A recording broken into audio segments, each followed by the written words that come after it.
everyone. Welcome to our first episode of Out of Words, a podcast on autism, mental health, and life beyond the script. If that sounds like topics you might enjoy, please click on subscribe on whatever platform you happen to be listening to this on. For those who like imagery, please also see us on YouTube. I'm Kitty. I'm going to be your host this evening. I just want to give a brief introduction about who I am and my background and qualifications and such for those of you that do not know me. I'm a founding member of Autism Louth, a peer support group for autistic adults. I'm coming from a background of youth work, community work, charity work, and I've mainly been involved in mental health for over 10 years now, particularly within suicide prevention and intervention. On a personal level, I'm autistic, of course. Like many people with autism, I struggle to varying degrees with food. So, sensory issues mainly, but I also have some physical health issues that make digestion a bit of a struggle. So, when we get to looking at ARFID and the causes behind it, we can deem someone like me as high risk because I fall into two categories technically. This podcast in general, it's about being autistic. It's about my experiences working in mental health. And even though I'm not qualified yet, I have a huge interest in this. And I also want to give a platform for autistic adults. And I want us to be able to teach not only each other and explore ideas together, what it means to be autistic, what it means to be part of our community. But I hope that we can also reach non-autistic folks out there, whether they're working in mental health professions or they're teachers or just simply parents. So, as I said, I'm running this podcast, but I also have my good friend and fellow autistic Philip by my side for some episodes at least. I'm also planning to interview various autistic folks from time to time, so don't forget to click subscribe. Follow us on Instagram, TikTok, keep up to date on future episodes that way. Oh yeah, also to add, I kind of vaguely said it there, I'm currently training as a psychotherapist. So ARFID's always been a bit of an interest to me, but I particularly now, of course, in my studies. I think it's something that I've noticed not a lot of autistic people are aware of. Indeed, not a lot of medical professionals would know a whole lot about this condition either. I think for those that are aware of the condition, we can see the crossover in our traits to the symptoms of this disordered eating. So I believe it's just it's good practice, you know, if you're autistic or indeed working with autistic people, to be aware that our sensory issues can sometimes morph into something so much more sinister. And a confirmed diagnosis like this might get lost in the assumption that restrictive eating is just part of being autistic. Now you will notice there that I did say the word can. I want to be very clear that just because you have sensory issues does not make you autistic. And so in the same way, that every autistic experience with food and other sensory issues can be completely different to each other. So, you know, likewise, here we are looking at a connection between autism and ARFID so that we can spread awareness. But just because you or your client or your pupil, maybe if you're a teacher, is autistic, doesn't mean that they'll, of course, have this level of disordered eating. If anyone wants to join Autism Louth, I will have social media details up later at the end of this. So, you know, you must be autistic, an adult, so over 18, 18 or over, living in or near County Louth. So those awaiting diagnosis are also allowed to join us as we realise in this country, of course, how expensive it is if you're an adult trying to obtain the diagnosis. I will also have references at the end, so feel free to screenshot them as they come up. Just also to add, I'll be working off the assumption that everyone listening, you know, is aware of what autism is. So I won't be starting at those very basics. So for anyone that has never heard of ARFID before at all, it stands for Avoidant, Restrictive Food Intake Disorder. The reason that some medical professionals or people working within mental health might not have heard of this condition very much is that it's relatively new. And in its current form, it was only added to the DSM-5 in 2013. So for those of you that aren't aware, the DSM-5 is basically a diagnostic manual for all disorders. So any disorder that you can think of existing will be in there. I'm aware that we'll have various people from the autism community and also maybe some professionals listening to this. So I'm trying to use very basic language here, and this is just going to be a very, very simple and basic guide to this disorder. So yeah, I will try and explain some of the words as I go, if that's okay. Again, you know, you can take note if you can email us as well if there is something particular questions that you've asked, if there are any terminology that I miss over it all. Previous to this, of course, like this eating disorder did exist. It went through various name changes, but before it was discovered, of course, it existed. In the same way autism existed before people realized it exists. But we're still learning a lot about, the people that struggle with this condition and who it impacts most. Because of that, it will be hard to give definite answers on certain aspects to it. I think there's so much work that needs to be done and understanding how ARFID individually affects people and how it comes about. So, what makes this eating disorder so different to other eating disorders? You're probably wondering, and that is really what we're looking at today. Because of these differences, it can be harder to spot. Generally, clients might present to us with eating disorders because they have a desire to be thin. I think most of us look at eating disorders in this way. However, those with ARFID are avoiding food for other reasons. Sufferers can generally fall into like 3 categories, but all categories are based around fear. For some, they fear food because of sensory issues. This can be, the taste, texture, look. And we see these sensory differences in a lot of people who simply have sensory processing disorder, or if you're are also autistic. And here's really where the link comes into play. But again, even autistic people who restrict their food often have control of the situation, and it hasn't led to long-term health complications. So like with both ARFID and autism, we do see a focus on safe foods, but they have no desire to be thinner. So weight loss is often a result in patients with uncontrolled symptoms. And furthermore, food restriction may impact growth and development in younger sufferers. This second group of people also fear food, but it might not be for sensory reasons. There are many health complications that cause digestion to be difficult or can cause long-term chronic vomiting. So like some of these patients will face trauma from trying to eat food. Often any food. They might not have any safe food at all, and that can be easy for their stomach to digest. An example of this is actually gastroparesis, which I myself suffer with. There's also another interesting link here with autism, because there are a higher rate of autistic people with connective tissue disorders or hypermobility in general, but generally, connective tissue disorders like Ehlers-Danlos syndrome. And what is closely linked with EDS? Yeah, you've guessed it, gastroparesis, as well as a whole host of other digestive problems. So I know from my own experience that I've had my weight fluctuate greatly since childhood, partly from my physical ailments, as sometimes dealing with a traumatic event after a flare-up. So using me as an example, some autistic people might restrict food because of both their sensory issues and because they have a related physical health issue. But not everyone will fall into both of these categories. If you're working with autistic clients, or indeed you have an autistic child, it is important to keep this in mind. Some people will be more likely to develop ARFID than other people. Thirdly, and I hear it's very frustrating for a lot of parents to deal with, some children just have no interest in food. For various reasons, they might not have the capacity to understand that they need to eat for their health. So they might have no necessarily sensory issues to the food. They're just not very fussed. And of course, that can often go past the normal childhood experiences, and it's very hard and difficult, for parents to get any form of help when this is the situation. For most of these, actually, I'd say it's safe to say that it can be difficult to present to, whether it's a pediatric doctor or a doctor even as an adult, trying to explain that you just can't eat. So again, some children just, or adults don't have the capacity really to understand that, you need to eat, you have to eat. And again, this is something I've seen in a lot of autistic individuals as well. And while everyone who has autism will be completely different, of course, everyone who has, that's a very strange phrasing, excuse me for that. Every autistic person, that's better. For some people, it's not just, their sensory issues, it's that they're just not really into eating. And again, if you suffer with this eating disorder, you may have even all 3 to some degree, and it could vary and fluctuate. And just to be clear, as with sensory issues that arise with autism, this isn't just simply like picky eating that we're talking about. A normal part of adolescence can be a reluctance to try new foods, but this goes farther than that.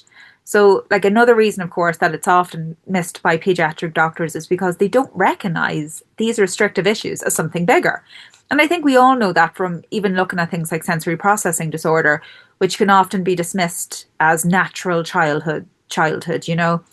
And I'm sure a lot of parents will be listening to this and nodding away. I'm sure you were told your autistic child is in a healthy weight, so they're the grand, they're fine. And you're crying over the loss of a safe food one week, and the next week you're crying with happiness as they've tried a new food that they enjoy. And as a parent myself, I totally get that. I have personal experience with that. Even more importantly, I want to say as an autistic adult, I get that. And I think it's really important to listen to autistic adult voices in these type of spheres because at the end of the day, we have such lived experience. You hear so often about, in the media talking about the rights for autistic children, school placements, and what's causing their social anxiety and their trauma. And like, obviously, of course, government debates and it's parents constantly fighting battles that they shouldn't have to be fighting. And it's great to get opinion from doctors and opinion from parents and opinions from all sides at the end of the day. But I think it's so invaluable that we remember that autistic adults exist. And if we can't understand our autistic children, let's go speak to the autistic adults and get some information from them because we have been there. We've been through those childhoods. And autism is something you have forever, of course, but it changes throughout our lives as we grow and mature and naturally change because we are human. But we still have those memories inside of us. We still have a lot more answers, hopefully, as adults than we did when we were younger. So I think these things, it's important for even us to platform ourselves, like, for instance, this podcast, so that we can help others, even if they're not asking for it. Hopefully you'll come across this by accident. There's so much information, really, that we can bring to the table at the end of the day. And in fairness, there's a lot of reasons why the diagnosis process can be really difficult for this. For those people that fall under the category of struggling to digest food, their physical ailment can often mask what's going on behind the scenes. And then, of course, it makes it harder to treat as well. You can't simply, tell someone that they have to eat food if it's physically harming them. But like everything, early diagnosis and intervention greatly reduces symptoms and benefits the long-term prognosis. So let's take a little look now at how we would go about cell intervention once diagnosis is obtained. And this is going to be a bit long-winded, so bear with me. It's not a very simple answer.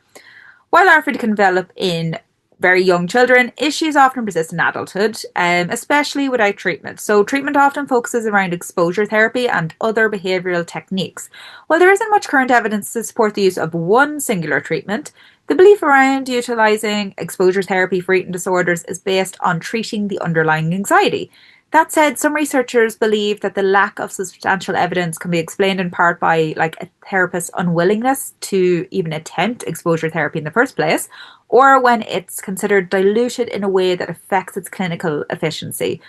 And there is also debate on how the effectiveness of this research is conducted. Previous studies, they often lacked validated measures with positive outcomes and centering on physical attributes healthy weight gain, and not necessarily focusing on if the client felt better or if they the fear of food is actually resolved.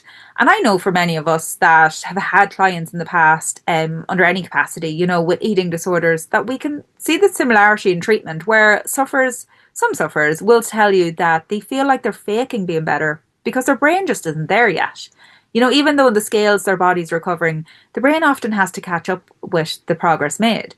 So again, like many eating disorders, previous studies have recognised that inpatient programs work better than outpatient plans for severe cases. But obviously this is unattainable for all sufferers. Those with complex medical conditions often struggle with treatment because their fear of food is very much real and evident, on how their body reacts when they do attempt to eat, swallow, digestion, so. And also just to say that in treatment isn't always doable for people that are chronically unwell because they're not an actual hospital. So if you've got someone with mobility issues, this is a major issue that they often can't access inpatient psychiatric services that might help with their eating disorder, because there's no dual place that will deal with their physical health issues, their full-time care, and of course then the psychological treatment that they need. So that is a barrier, a major barrier for a lot of people. So both cognitive behavioral therapy and family-based treatment can be adapted for the treatment of ARFID as well. Right, now we are on to these two lads here. You don't know them, that's okay. I'm going to tell you a bit about them in as quickly a time as I can, so bear with me. American psychiatrist William Glasser developed choice theory through his work on reality theory as an alternative to external control psychology. Okay, you with me so far? So he believed that unhappiness in our relationships are the root cause of our behaviors. Which can like be, misconstrued as ill mental health, but it's not really. It's just you being a bit of a bummer on yourself. So rather than focus on what we cannot control, like people and situations, Glasser believed that like the narrative should shift to like internal control. So that we're all like the main authority, for meeting our needs through effective and responsible behaviors. Are you with me so far? So like he goes on to outline 5 basic needs: survival, belonging, freedom, fun, and power. If we can transform our thinking and behavior, feeling and physiology will follow. So that's something that he coined as like changing our total behavior. The concept relies heavily on the notion that we are in full control of how we view our world, like our unique idea of such, so the quality world, with a focus on what we choose to do and not do, and less on feelings. So in practice, sometimes Glasser would ask patients to change wording, very simple wording, like when they spoke about themselves or situations, to try like and alter their perspective and make them see that they were choosing their behavior. Unlike other form of therapeutic styles, reality theory, choice theory, has far less emphasis on like one's past experiences. So I'm sure if you don't have huge knowledge of like psychotherapy or any form of counselling or talk therapy, you're probably thinking like, oh, you delve into your history and all that. This guy didn't really like look at that. That's not what he was into. A more Rogerian kind of approach then takes into consideration not only the client's upbringing and lived experiences. Again, that's probably the kind of therapy you would be thinking of, like so throughout their childhood, and it's a more non-directive form of counselling. So early in his career, American clinical psychologist Carl Rogers, there he is there, felt that he was asking himself around clients, how can I treat/cure this person?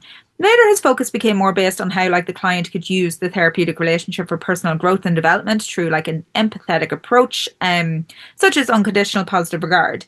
He began to ask himself instead, how can I provide a relationship which this person may use for his or her own personal growth? So client-centered therapy aims to have the client in the driving seat. However, it differs kind of to like traditional psychoanalysis, as the counsellor is not like a mere bystander in this process. So the goal is to effectively and strategically hold back on judgments, assumptions, and listen without conveying like any own agenda.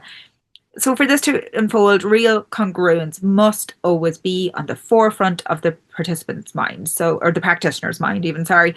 You're relying on the client for direction and movement, but like with the aim of affecting what would be called the client's locus of evaluation. So we all have like this innate understanding of our worth and concept of self, but this can easily be manipulated by society. Like ideas we have often through our personal experiences versus the like ideas society holds for us. So in order for this modality to succeed and aid in the client growing to their full potential, Rogers stated that certain conditions need to exist and continue, of course, over a period of time.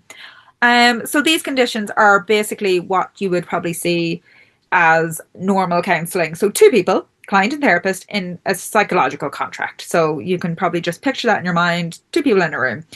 Client is in a congruent state. Counsellor can show a congruent state. Counsellor can show like unconditional positive regard towards the client. Client receives empathy from their counsellor. Client perceives unconditional positive regard shown to them by their counsellor. So essentially, client-centered therapy is like a humanistic approach based on equality and collaboration. which takes into account that growth is a lifelong process. So there you go. Just a little basics about those two lads there. Um, so while forming a treatment plan within a therapeutic setting, it's important to take note of aspects of each theory. Um, that will not work under like a multicultural framework. For example, if we're dealing with an autistic client who is chronically unwell due to long-term physical illness, and we over focus on reality theory, we run the risk of perpetuating this notion that mind over matter can cure either untreatable health conditions, or indeed we run the risk of re-traumatizing a client. And that, of course, is something we do not want to do. We were often under these circumstances, whether you're a teacher, a parent, or again, a counselor of any kind, you might be met with someone who is either autistic or has ARFID or both, of course, who has either from their physical health issues or within the mental health side of healthcare met very unempathetic medical professionals. That is something you must keep at the forefront of your mind at all times. We need to make sure that we focus on our clients' culture and subcultures and what those lived experiences may have entailed to date, so that we can understand the limitations and strengths to each modality and practice. Our clients' behaviour may result from their unique upbringing and be influenced heavily by how family and society have placed them under these titles. Unhealthy habits, and I'm using quotation marks around that, may be in place for safety reasons, and very real barriers may be in their way if they are a member of any minority grouping. So again, I'm saying unhealthy habits there might be in place for safety reasons. And this also reminds me of other autistic parts of our culture, like stimming. Stimming can be fantastic, but it can also sometimes be dangerous. And we can't replace a dangerous thing like picking skin without replacing it with something maybe more positive, but it's still stimming and it's still helpful. Taking away something can traumatize an autistic person or traumatize someone that is already traumatized. And we're seeing something as an unhealthy habit. We need to make sure that if we want to redirect from that unhealthy habit, that we're not just leaving the client without anything at the end of the day. And I know that can be a really hard concept to grasp, especially when we're talking about eating disorders. I think another good example of this is masking. So, for in more recent times, autistic masking is seen as quite negative. And while that's a good thing because that's a good change, that we shouldn't have to mask if we don't need to, sometimes we have to because of safety. We need to make the environment safe for the client with ARFID or the client with autism at the end of the day. Oh my God, autistic, you know what I mean? So whether it's ARFID, autism, the environment needs to be safe for change to take place. We're replacing one thing with another thing. You're not taking away their safety net without doing the work first. So this effect is, of course, doubled if they're part of more than one minority. So someone might be autistic, but of course they could be part of the traveller community, they could be Black, anything like that. You need to remember all of these elements. Counsellors need to be mindful of not only inequalities that affect our clients, but also the micro inequalities that may be deemed as insignificant to those who don't face them. So if we were to explore these integrative frameworks that we just looked at, and pick apart the strengths and limitations of each towards an understanding of ARFID, I believe, and this is my personal belief, obviously, I believe we need a baseline of a person-centered approach to start. This is very much dependent on the needs of the clients, absolutely, but assuming that they may be coming from a long background of being misunderstood or misdiagnosed within medical settings because of the nature of ARFID itself, that it's still not widely known, but also the possibility of complex medical issues. By the time said clients or a student or whatever the case may be to you reaches a therapeutic setting for their mental health, they may be exhausted from appointments, burnt out from questions and examinations. So taking this into account, it may be appropriate to give control to the person through a non-directive approach. So, currently they may have very little control over their own body or healthcare as it is. They may have distrust of professionals. So that is something to remember, of course. They may have faced medical trauma in numerous ways. It'll be very important to, like, kind of gauge whether this is the case. However, while the empathetic approach may be suitable in gaining trust, for some who are new to seeking out counselling, they might prefer a more direct and formal approach at the end of the day. So, for example, some autistic people may request very direct communication, which is often part of reality theory / choice theory. So in the same way, those from various culture backgrounds, or where if your English is a second language to you, you might find communication difficult in new surroundings. So under a more non-directive approach, you might find also the language barrier a little difficult. So again, that's why we need to take everything into consideration. Although in general the person-centered approach has been utilized, successfully in workshops promoting kind of that cross-cultural communication for decades. So, we can take that into consideration as well. As it stands, exposure therapy is still popular for cases of ARFID, even though more research is needed. To access kind of the benefits of a standalone behavioral therapies. However, there's been a shift in recent years from behavioral therapies to more neuroaffirming approaches for all aspects of autism. And this is something to be considered if your client is autistic, or if your child is autistic, or you yourself are listening to this and you're autistic. As traditional behavior techniques look at kind of eradicating autistic traits, and that's just the way it is. It's really important to be aware of this. Your client may be really happy with their identity as a whole, and they may have previous negative experience of similar treatments. So it's starting with a neuro-affirming kind of paradigm may be beneficial then, I believe. It recognizes the importance of neurodiversity as a part of the wider world. And in fact, identity development, can enhance counselling outcomes for neurodivergent clients at the end of the day. And so I would more think that a client-led approach is usually preferable. There are also limitations for reality theory / choice theory in regards to health, because there is a genuine loss of control for those with complex medical issues. They have very little choice of their underlying cause in these instances, and the outcomes of any therapeutic approach will be affected by that.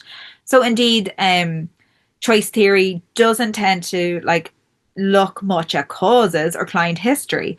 However, as I said, for others who have an over exaggerated reaction to food, they might find that the choice theory complements that kind of exposure therapy, as somatically focused intervention strategies have shown to help in such cases. And it can indeed be beneficial, when possible, to change the view of our world, even if that transformation is limited by our means. And under these circumstances, of course, it would be.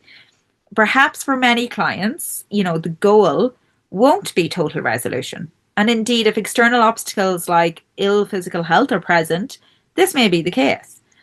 Both short-term goals as laid out by choice theory and kind of the long-term therapeutic alliances demonstrated to the person-centered would work well together, I think, in this instance. So next, just to show you some references. I know they're a little all over the place. Take your screenshots now, please. Apologies for the absolute mess. That's just, if you want any further reading. So in conclusion then, as examined, with the research for ARFID still ongoing, there is debate as to whether standalone treatments such as exposure therapy are enough. Furthermore, there are questions around exposure therapy being used in the correct way, and so it's hard to pinpoint the reasoning for the lack of this research. Some may say it's being relied on too little, while others believe it's it isn't being confidently performed enough by enough therapists. So it may, of course, even be that the lack of awareness results in ARFID just being undiagnosed in general. And while we may have baseline knowledge about eating and feeding disorders in general to formulate treatment goals for clients, or even just to navigate with our children, complex medical needs and neurodivergencies are more likely to be considerations for ARFID. And that's why I'm here now, trying to hopefully spread a little bit of awareness. As we looked at as well from a multicultural perspective, there's strengths and limitations to each modality. So like an integrative and of course neuroaffirming approach where applicable approach, seems to be the best way to cover all bases. At the end of the day, building rapport through like long-term therapeutic alliances, such as like the person-centered therapy, appear to be beneficial, as these issues can be lifelong and complex. However, behavioural modalities with short-term goals and clear communication can help break the cycle and monitor changes to those affected by ARFID. That is all for today. Thank you so much, everyone, for joining in. Next time, I will be with my friend Philip, and make sure to click on subscribe if you want to see for the next episode. Oh, yeah. Also, for those of you that are autistic, 18 or over, live in County Louth, and would like to join a peer support group for autistic adults, the information is on the screen now. You can find us on Instagram and Facebook. Our email is autismloud@gmail.com. So if you want to join an adult peer support group, you must be either autistic or like believe you're autistic. This group is not open to non-autistic carers, friends, or family because it is the peer support nature. We also will ask you a few questions. There'll be a few checks just to keep group safety in mind. Okay, thank you so much, everyone. And again, don't forget to click on that subscribe button, and I'll see you later for episode 2.